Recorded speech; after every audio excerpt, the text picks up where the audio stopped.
Можно ли вообще по жестам увидеть, например, абьюзера? Есть целая наука, которая изучает дистанцию между людьми в коммуникации. Всем телом, глазами, кадыком кричит о том, что «Ребята, спасите меня». Мы своими телами можем как помогать себе создавать атмосферу доверия, так и мешать. И это может быть опасно, например, на работе. Но не все же так однозначно. Мы же не можем говорить простыми такими ярлыками, что если там потрогал нос, значит, человек обманывает. Ты смотришь, вроде два человека мило общаются в кофе-зоне, но между ними происходит любовный акт со всеми стадиями. Я слышу истории, когда люди 9, 12, 13 лет в терапии прорабатывают какие-то вот малюсенькие проблемки. Михаил Дементьев – профайлер и эксперт по невербальной коммуникации. Автор проекта и книги «Кинетический интеллект». Бывает так, что когда люди без обуви, они ноги свои буквально вот так выворачивают. Всем привет, меня зовут Светлана Лобанова, это проект «Подтекст. Инструкция к себе». И сегодня у нас в гостях человек, который умеет видеть неуловимое. Эксперт по невербальным коммуникациям, автор проекта «Кинетический интеллект» Михаил Дементьев. Здравствуй, Михаил. Как сделать так, чтобы наше интервью сейчас пошло как по маслу? То есть есть какие-то советы, как быстро расположить к себе собеседника? Все зависит от цели коммуникации. То есть бывает и так, что нужно, наоборот, чтобы коммуникация была такой напряженной, шипастой, и одна шестеренка с другой не зацеплялась. Но если стоит задача, чтобы коммуникация была легкой, то мы должны быть на близких скоростях. То есть если будет один говорить очень быстро и что-то очень экспрессивно пытаться доказать, а другой будет вяло, спокойно что-то отвечать, вряд ли мы долго проговорим с интересом, взахлеб, один вопрос за другим раскрывая. Поэтому очень важна темпоритмика речи и сонастройка телесная, как минимум. То есть для того, чтобы мы чувствовали друг друга, как наши предки, собираясь возле костра, делали что-то общее, доверяли друг другу. Не прятали руки в карманах, не отворачивались, не скрывали свои глаза, иногда так поглядывая, позыркивая.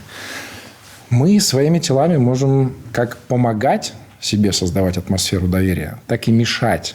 Поэтому мы сонастраиваемся друг с другом по Я уже улавливаю вот эту спокойную энергию. Отлично. А в каких случаях нужна, наоборот, такая более агрессивная динамика, как ты сказал в начале, что разные бывают случаи? Если намеренно нужно человека ввергнуть в пучину чего-то такого неприятного.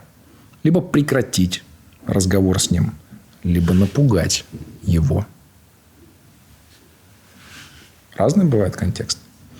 Больше пугать не буду. Хорошо. Если только не попросят. Давай сейчас сначала для зрителей тогда поясним, что такое в принципе кинетический интеллект. Он ведь включает в себя не только невербальную коммуникацию, правильно? Это широкий термин. Два простых составных слова. Кинезио, латынь, движение, интеллектус – это понимание. То есть это способность чувствовать других людей, понимать их глубинные такие истинные намерения и соответствующим образом, отлаживая, перенастраивая собственные телесные проявления через силуэт, позы, мимику, жестикуляцию, управлять тем впечатлением, которое нам нужно в моменте. Для этого нам нужно понимать контекст акта нашей коммуникации. Что нам нужно. Мне кажется, это безумно интересная тема, как в фильме «Обмани меня». Да, часто сравнивают. Да. Доктор Лайтман.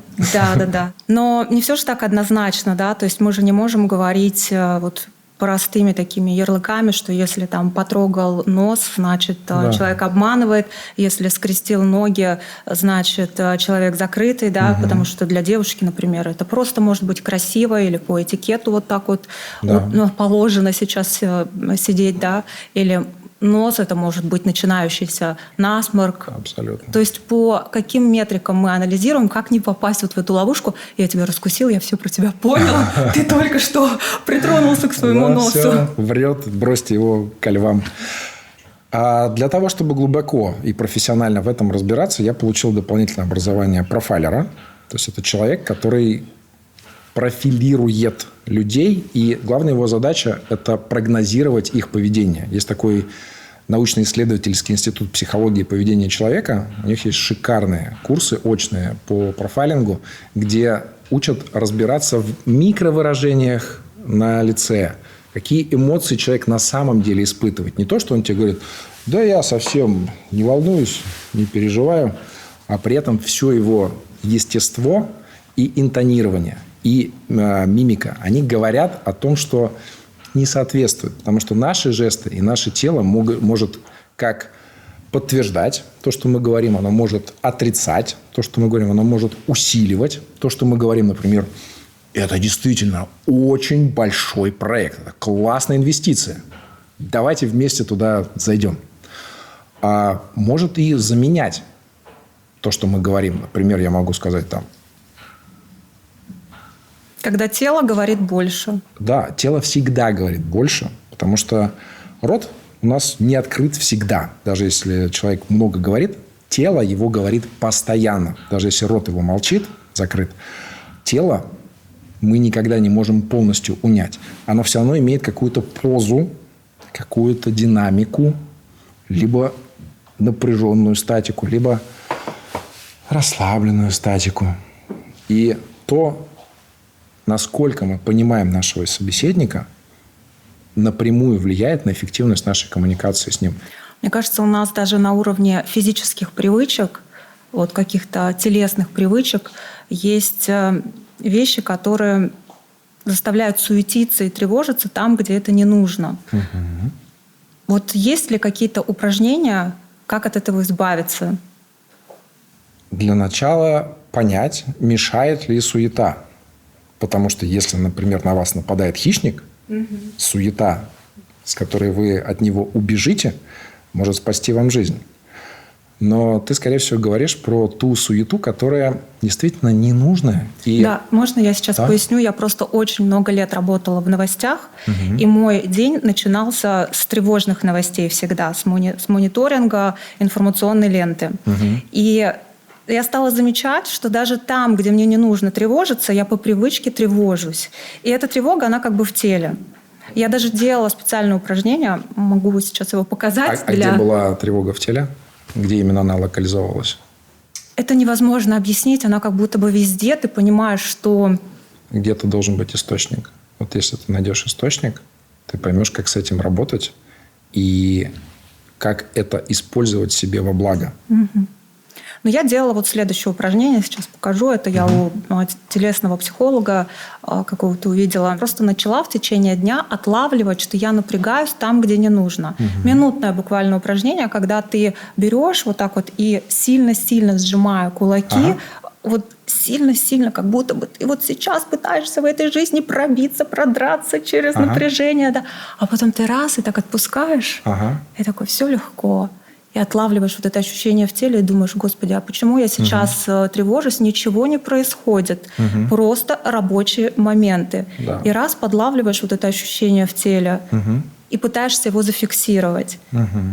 Но ведь это прям на уровне привычки нужно внедрять. Зависит от того, сколько ты была с этой привычкой и чем ты ей можешь быть действительно благодарна. Потому что привычка суетиться, привычка сжиматься, привычка быть тише воды и ниже травы, она всегда имеет корни.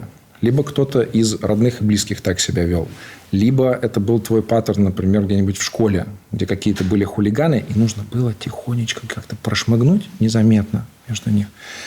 То есть любые наши привычки телесного, они имеют свою природу, и нет ничего однозначно правильного или неправильного.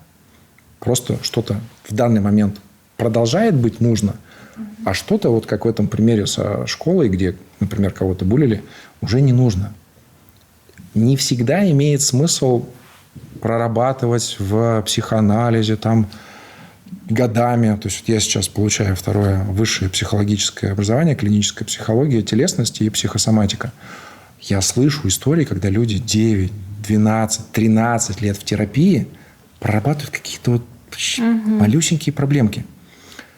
А мне кажется, что можно гораздо быстрее, глубже и работать с нынешним телесным проявлением. Я очень редко встречаю людей, которым я не рекомендую замедляться. Всегда это обычно либо там 50%, либо 30%, либо 15%. Опять же, в зависимости от цели. Либо, когда кто-то очень сильно торопится, я даю задание, например, вот в метро в Москве или какой-нибудь на оживленной улице, пройтись 20% медленнее, чем средняя толпа. Челлендж такой, человека начинает корежить. Ну как, я же не успею, меня же затолкают. А попробуй. В основном всем нравится. У женщин возвращается женственность походки. У мужчин импозантность. И самое главное, что меняя наши привычки телесно как-то проявляться, мы впрямую влияем на мыслительные конструкции, которыми мы оперируем в голове. Вот эти вот наши физические и телесные привычки, да, тело наше бессознательно влияет на наш мыслительный процесс, получается, Конечно, да? Конечно. Но при этом ведь точно так же наши мысли могут влиять на наше тело. Да, соматопсихология, психосоматика – это вот то, что я изучаю, все вот эти вот зависимости. И действительно, то, что ты говоришь, меньше думать, больше делать – это так же, как вот принцип в бизнесе, что just do it. Просто иди и делай. Потому что, когда ты начинаешь подключать неокортекс, новую кору головного мозга, которая ответственна за цифры, логику, за язык, это такой малыш. Ему всего 2 миллиона лет, что по сравнению с глубинными структурами мозга, которым порядка 100 миллионов лет, невозможно оперировать тем набором факторов, который способствовал выживанию всех миллионов поколений человечества, животных, которые ему предшествовали.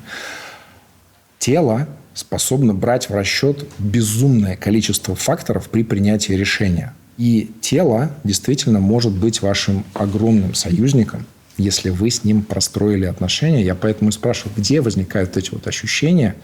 Потому что если удается их локализовать, можно зарождающиеся ощущения о том, что либо что-то не так, либо «о, мне точно туда», ловить на гораздо более ранней стадии и делать еще более быстрые решения, которые в итоге будут благоприятны для нас. Угу. Ты сказал, в том числе принимать решение по поводу выходить замуж или нет. Можно ли как-то по языку тела, по жестам понять, как мужчина относится к тебе или наоборот, как женщина к тебе относится? Угу. И можно ли вообще по жестам увидеть, например, абьюзера? Я много исследую тему взаимоотношений в парах, и голливудских звезд, и наших российских. Я изучаю все их движения, делаю разборы у себя на канале. И очень явно можно проследить, спрогнозировать, сколько продлятся отношения, например, у этой пары. Кто кого абьюзит, не абьюзит. У меня, например, тоже был разбор Джейды Пинкет Смит и Уилла Смита. И там он просто всем телом, глазами, кадыком кричит о том, что «ребята, спасите меня, я в таком жестком абьюзе нахожусь». То есть он говорит спокойно, а телом кричит, да?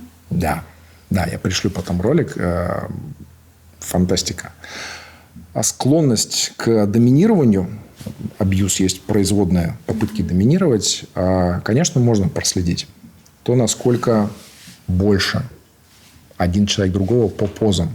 Даже какая-нибудь маленькая субтильная девочка, если она станет как-то вот так, если она начнет нависать над тобой, если будет задирать подбородок, будет протыкать тебя пальцами, как-то ковыряться в твоих кишках, нарушать дистанцию, когда ты к этому не готов. Угу. Есть целая наука, опять же, проксемика, которая изучает дистанцию между людьми в коммуникации. И если мы не понимаем, насколько эта дистанция соответствует, можно передавить.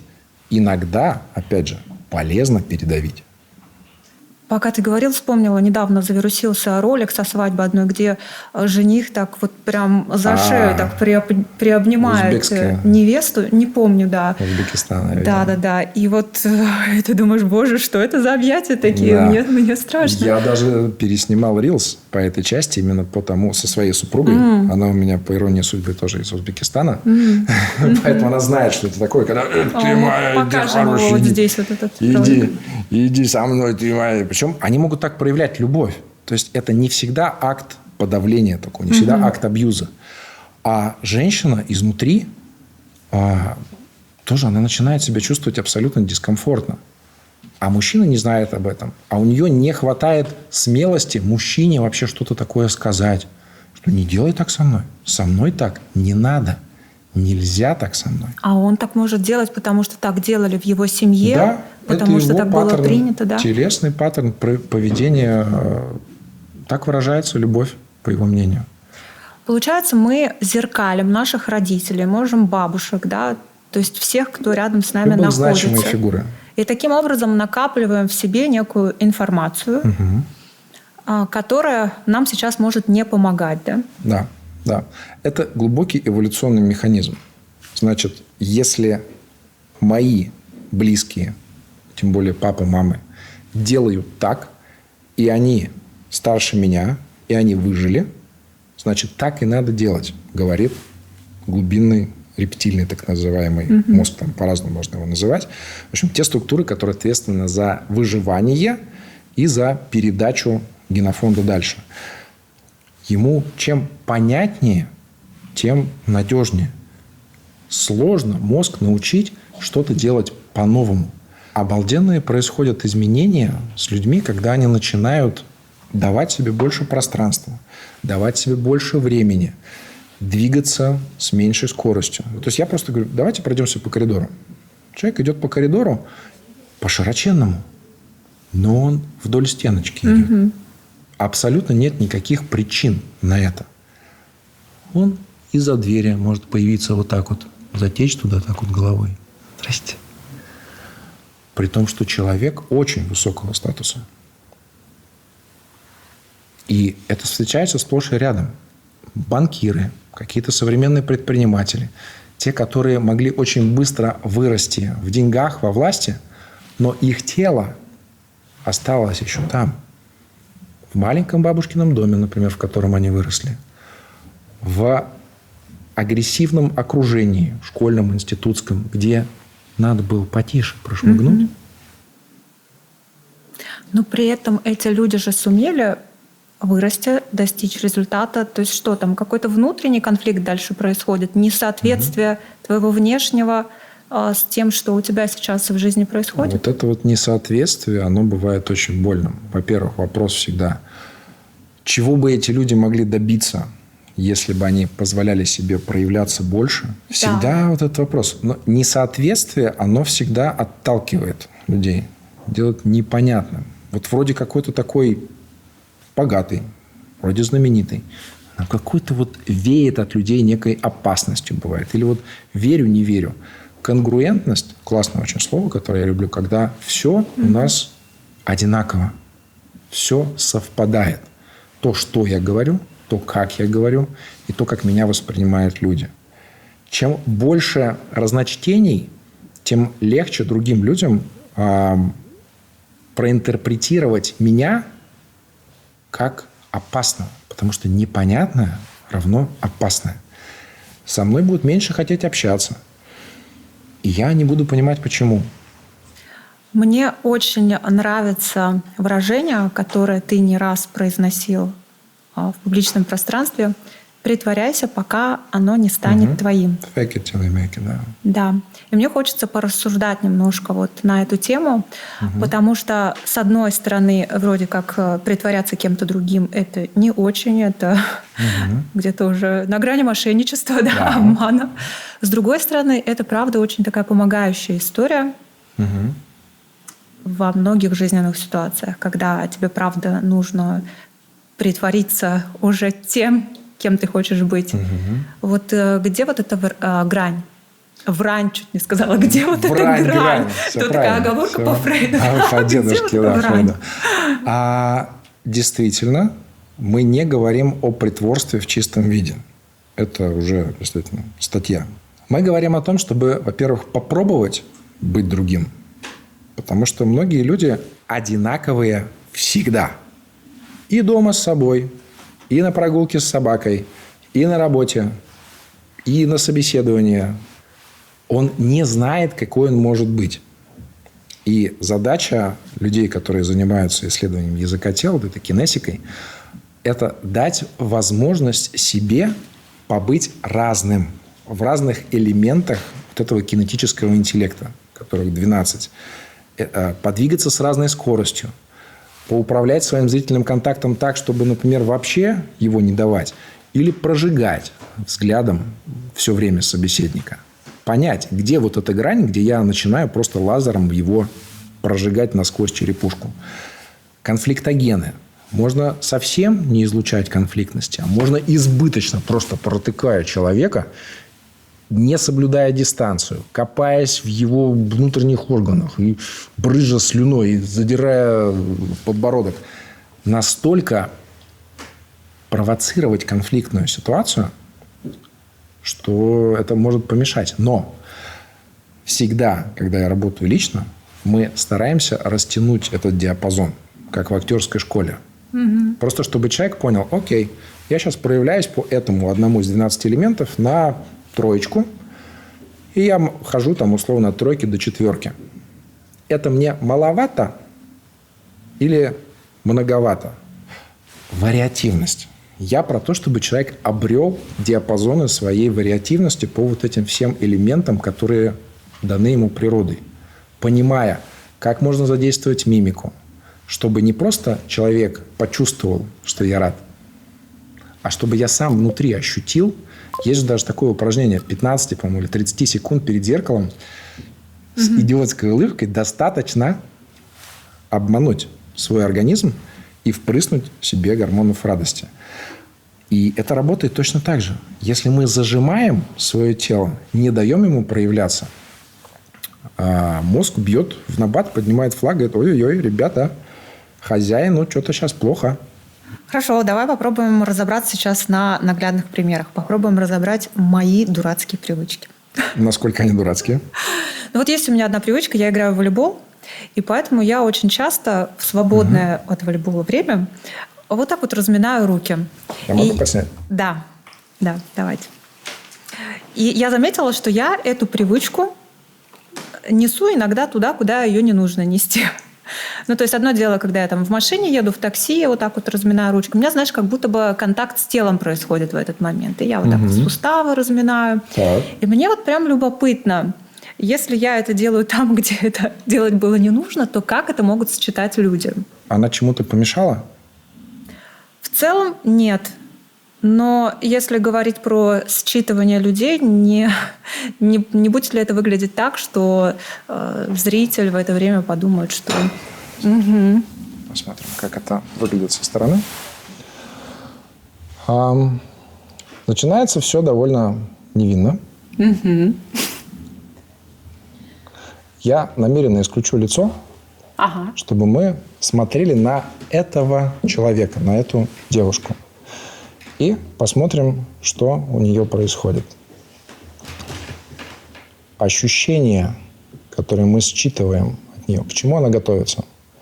Что она хочет со мной сделать? Боюсь, что даже к бою она готовится. Угу. Вот Что я при про этом, то же что при этом самое. происходит с лицом? Она про что? Про какую эмоцию здесь? Про...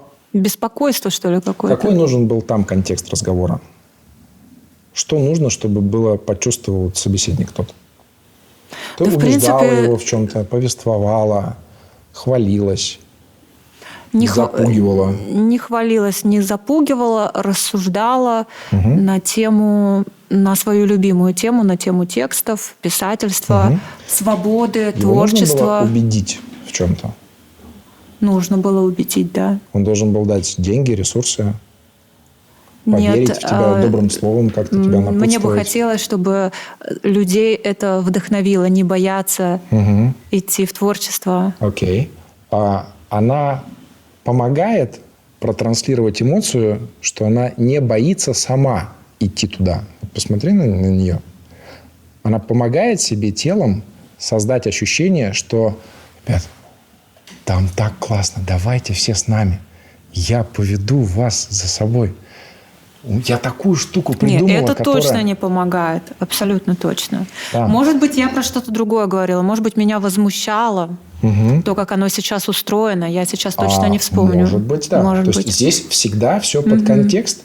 Я могу сказать, что руки в целом не конфликтные, они достаточно мягкие. Потому что бывают прям такие руки, которые прям протыкают тебя. Тебе хотят прям причинить счастье. Говорят, возьмите мою визитку, мы столько вместе с вами всего сделаем. А здесь руки мягкие, очень нежные, женственные.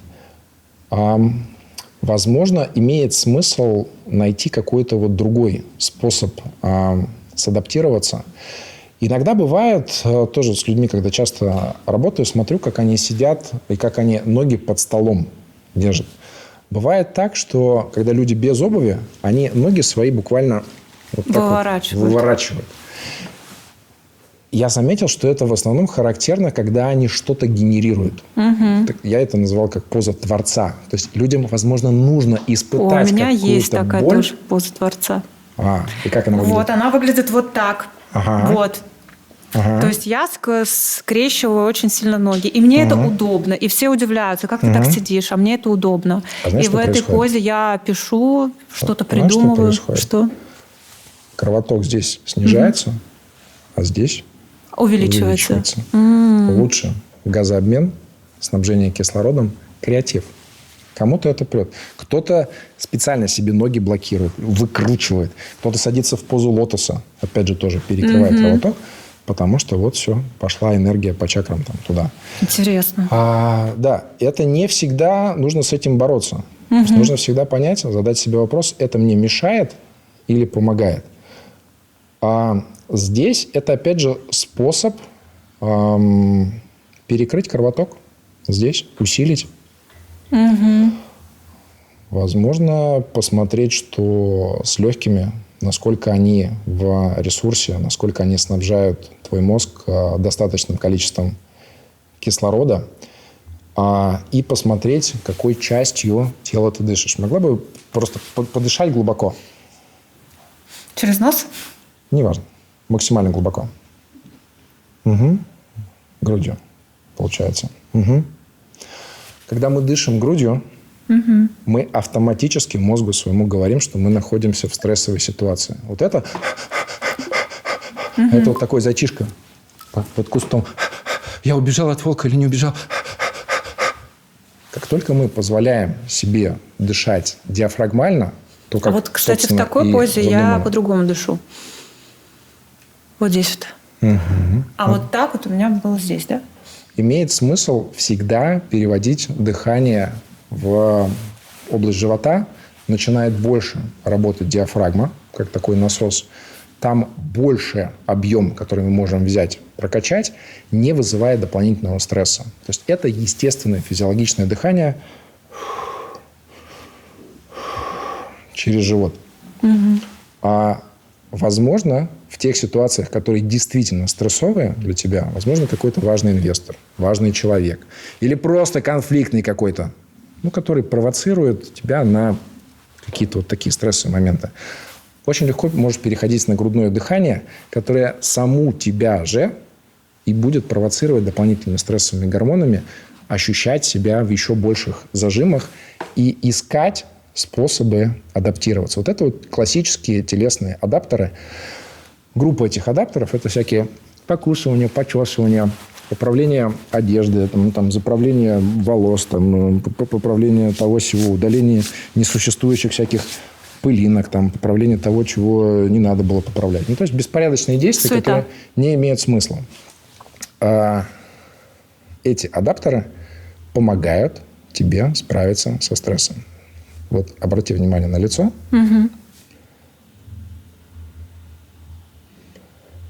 насколько она в комфорте. Ты просто рассказываешь про то, что там было. И ты мыслями и телом перемещаешься туда. Да, очень интересно, потому что, сидя вот так, разговаривая с тобой, мне было гораздо комфортнее, чем когда я начала вот так еще рассказывать. Конечно, мы сами себе добавляем этих стрессовых составляющих. Кто-то не замечает, кто-то там трясет ногой, кто-то переходит больше на грудное дыхание, кто-то начинает ковырять ногти. Они сами не знают об этом. Кто-то начинает облизывать губы. Причем облизывать могут даже вот так. И не знать об этом, пока ты им не покажешь. У меня были ситуации, когда я тоже с продажниками работал. Девушка в стрессовой ситуации начинает губы облизывать прямо вот так. И при этом она смотрит на импозантного мужчину, который сейчас должен совершить большую покупку. Это был специально нанятый актер. Мы играем иногда такие сценки и тестируем, например, персонал. Как он справляется с высокочековыми сделками, где цена ошибки очень высокая. И девушка там начинала... Она внутри себя стрессует, но мужчина что видит? Иди ко мне. Я тебе сейчас все продам. Готова ублажить и убедить, что у нас самые лучшие здесь товары. Это может, опять же, как помочь, если он эти флюиды такого романтического настроя поймает, заведется, пофлиртует и не будет сильно торговаться, и она его под локоток отведет в кассу. Но это такие явные сигналы. А есть же еще такие мелкие сигналы. Они же тоже могут мешать в работе. Прекрасный скрытый сексуальный сигнал. Отличный пример. Они, опять же, могут помогать, могут мешать. Поигрывание с колечками, с цепочками, заправление волос за ушком. Можно просто заправить, а можно при этом приоткрыть шейку, провести по шее. Можно продолжить это до кулона. И люди вообще не привыкли это контролировать. Только когда снимешь этот процесс, а там весь, например, акт соития может быть зашифрован. У меня есть такие видео, не для эфира, где ты смотришь, вроде два человека мило общаются в кофе-зоне, но между ними происходит любовный акт прям вот четко, как от и до, со всеми стадиями. А они просто вроде как поговорили. И это может быть опасно, например, на работе. Потому что может казаться, что вот она такая распутная, вот она там ко всем клеится.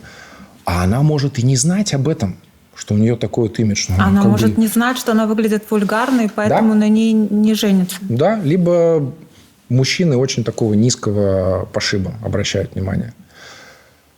Иногда с вульгарностью можно настолько вообще переборчить, не зная об этом, не видя себя со стороны. Вот недавно тоже был случай, работал с девушкой онлайн. Работает в посольстве нашей страны, в одной из других стран. Постоянные приемы, постоянные люди из очень такого высокого общества. И у нее запрос на отношения, собственно, на проявленность такое.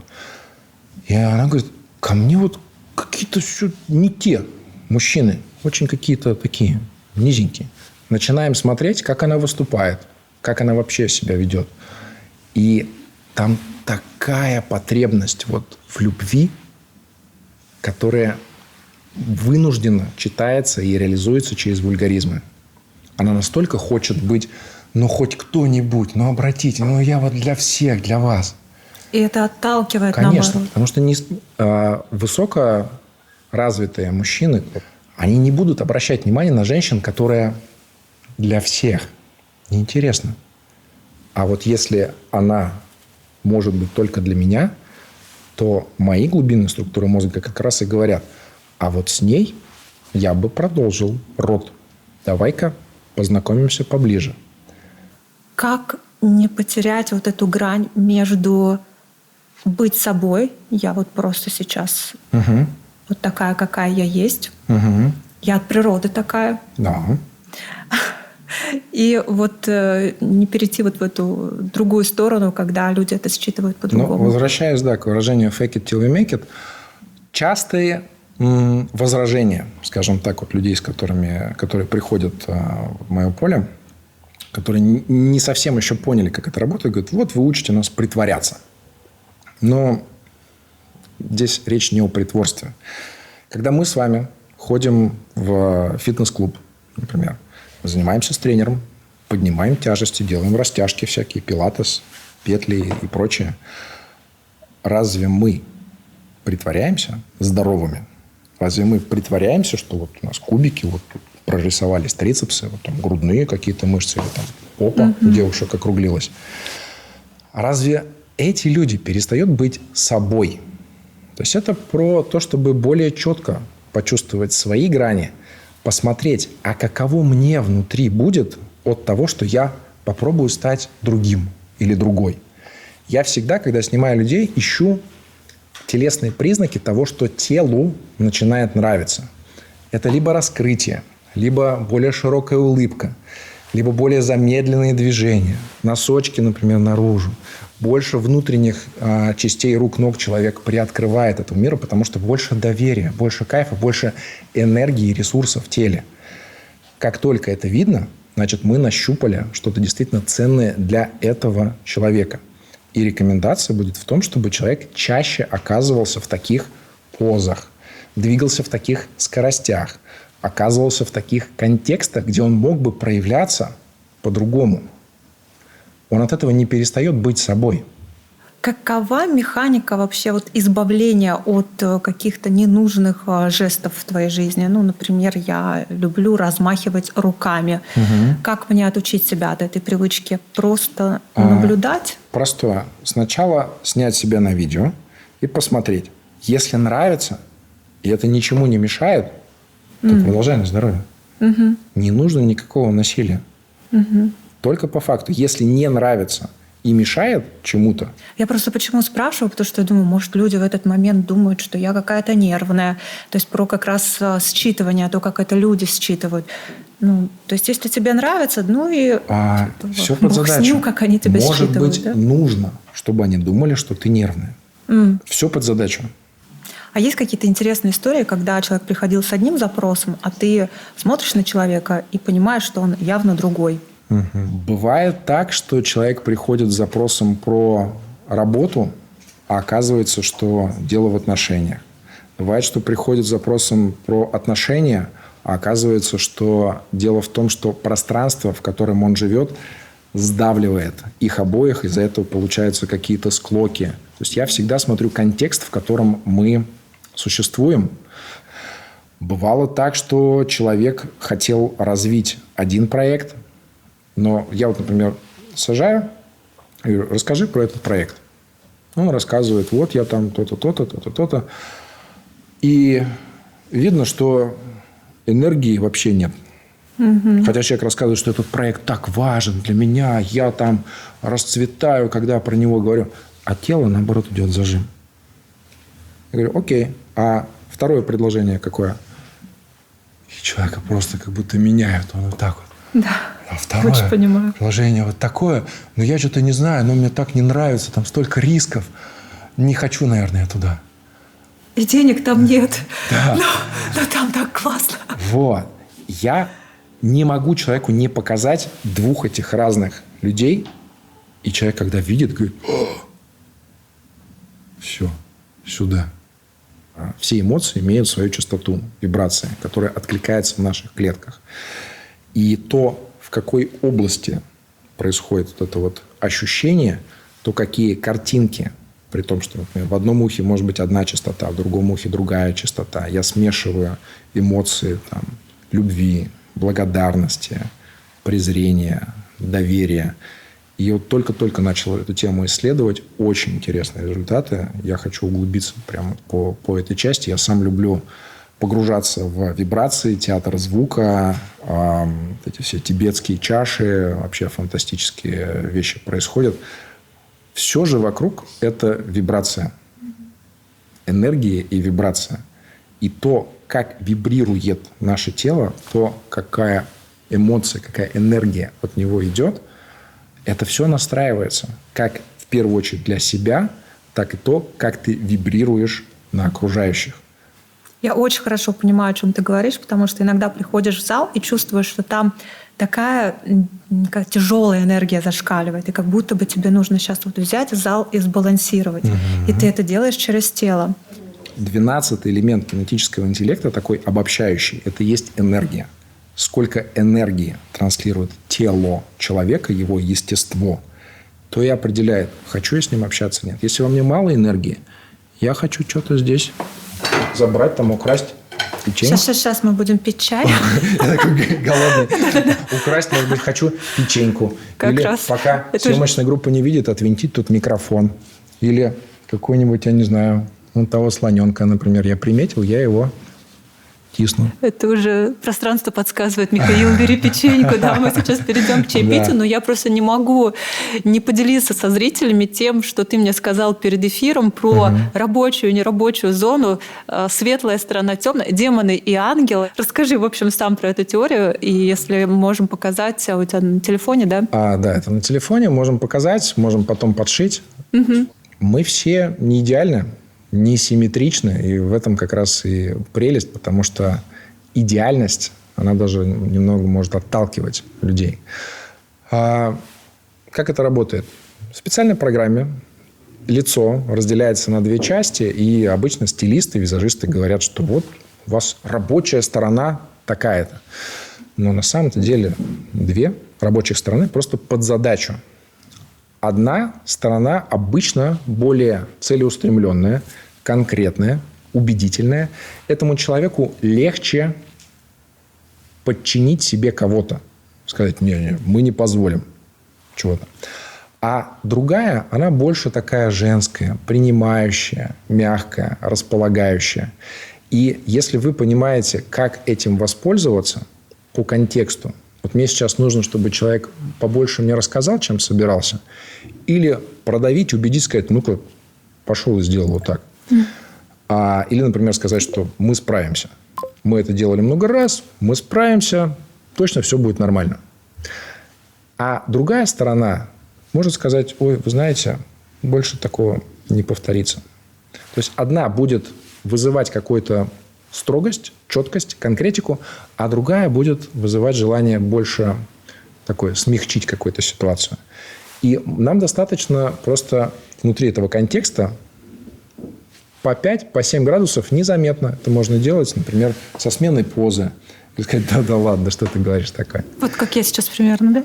Да, 5-7 градусов обычно достаточно, чтобы мозг другого человека дорисовал тебя до полной этой симметрии и воспринимал уже слегка другого человека.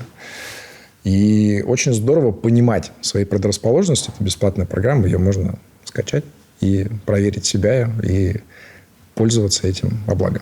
Супер, это очень-очень любопытно. Так, давай пить чай. Он даже не остыл. Прекрасно. Так, я не знаю, как сейчас это через микрофон. Это башкирское гостеприимство. Да. Я нормально сейчас это наливаю? О чем говорит мое тело? О том, что ты очень заботливый и гостеприимный. Спасибо большое. Так, ну что, достаем тогда печенье с посланием, да. Язык тела – очень мощный инструмент. У нас был язык тела, прежде чем мы заговорили. И, очевидно, 80% того, что вы понимаете в разговоре, читается через тело, а не слова. Дебора Булл. Действительно, языкам, на которых можно говорить, им максимум 200 тысяч лет, даже тем, которых уже давным-давно нет. Телам и структурам мозга, которые анализируют силуэты на опасность, неопасность, продолжение рода и так далее, свой, чужой, порядка 100 миллионов лет. В 50 раз старее. Везде в актах коммуникации участвует тело. И нам имеет смысл понимать, помогает оно нам или мешает. Действительно, тема невероятно глубокая. Это не просто определить лжеца, как в фильме «Обмани меня». Это очень-очень про человека, про внутренний мир его, про то, как он соединяется с внешним миром. В завершение, какой фразой ты бы хотела закончить это интервью? Пусть вам будет легко, потому что если легко вам, то легко и с вами, всем остальным. Спасибо. Это был проект «Подтекст», и мы искали подтекст языка тела.